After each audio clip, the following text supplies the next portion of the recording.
जैसा कि आप जानते हैं ये अभी जो है ना पूरा फैला हुआ था बात कि न्यू इनकम टैक्स बिल जो है ना 2025 आएगा और ये पार्लियामेंट में रखा जाएगा और पेश किया जाएगा। फिर जो है ये इनकम टैक्स एक्ट जो न्यू होगा वो अप्लीकेबल होगा। तो आज मैं बता दूं, आज 13 फरवरी 2025 को जो है ये न्यू इनकम टैक्स बिल जो है ये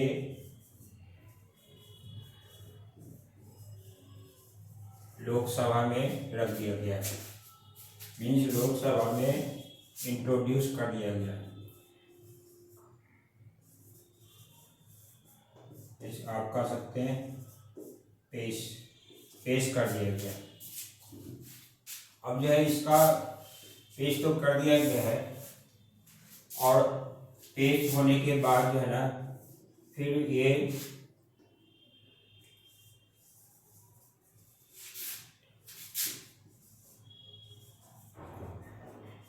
सेलेक्ट कमेटी के पास भेजा गया है। इस सेलेक्ट कमेटी के पास जो भेजा गया है ये कमेटी ये जो बिल पेश किया गया है इसका एग्जामिन करेगी, फिर जो है ये लोकसभा में वापस कर देगी और फिर इस पर बहस होगा। फिर बहस होने के बाद लोकसभा इसको पास करेगी। लेकिन अब जो है ये सेलेक्ट कमेटी के पास भेजा गया है। इस सेलेक्ट कमेटी जो है ना फर्स्ट डे ऑफ नेक्स्ट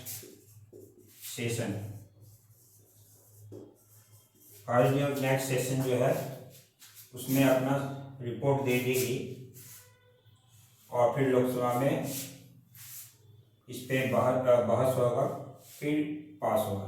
लेकिन अब है कि हम लोग यहाँ पर कुछ फीचर के बारे में जानेंगे। मीन्स इसका फीचर क्या है इस बिल का। तो आपको मैं फीचर में पहला बताता हूँ कि ये बिल जो होगा वो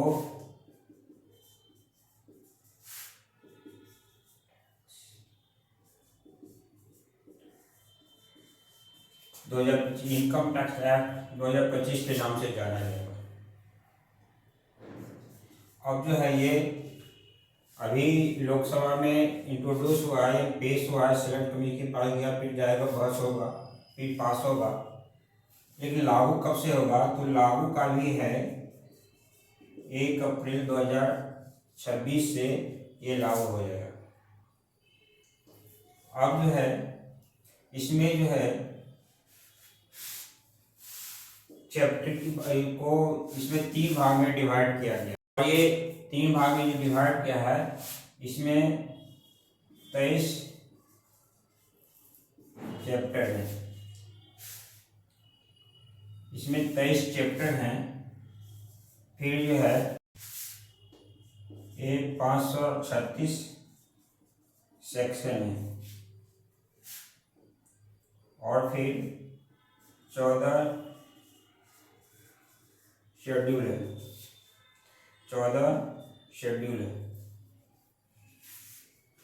अब है क्या,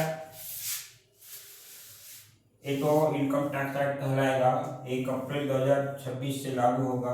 23 चैप्टर हैं, 536 सेक्शन है। अब ये सेक्शन जो हैं ओल्ड में जो टैक्स था उसमें सेक्शन जो है कहलाता था, लेकिन यहाँ पे इसको क्लॉज कहलाएगा। एक क्लॉज के नाम से जाना जाएगा। मीन्स सेक्शन यहाँ पे नहीं रहेगा, क्लॉज होगा। फिर है अपडेट। पुराना में जब जानते थे आप एक फिनेंशियल ईयर हुआ था और फिर असेसमेंट ईयर हुआ करता था।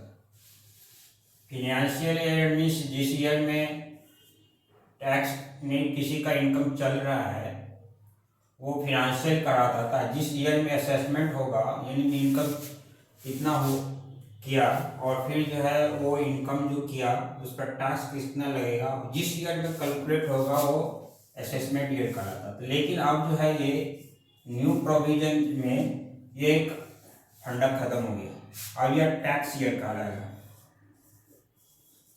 यानी फिनेंशियल और टैक्स ईयर दोनों, फिनेंशियल और असेसमेंट ईयर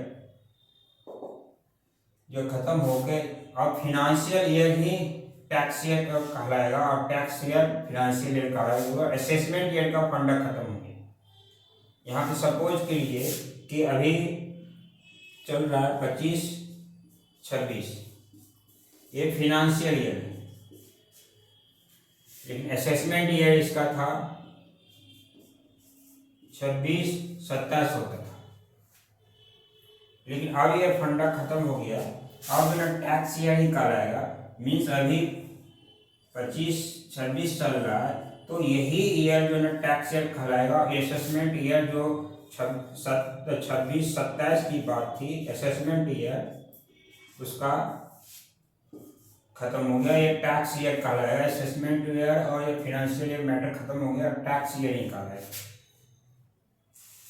फिर जो है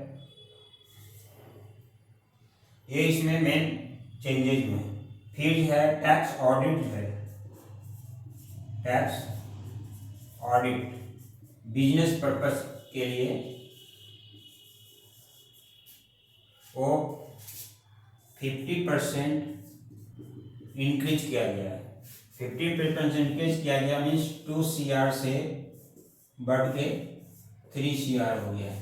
मीन्स 2 करोड़ से बढ़ के 3 करोड़ का जो है ये टैक्स ऑडिट हो। लेकिन टैक्स ऑडिट का रिपोर्ट जो है इसमें जो है 31 अक्टूबर तक फाइल करना पड़ेगा, जो कि प्रीवियस यानी पुराना लॉ में जो अभी चल रहा है, लेकिन जब पुराना हो जाएगा तो उसमें जो है ना 30 सितंबर था।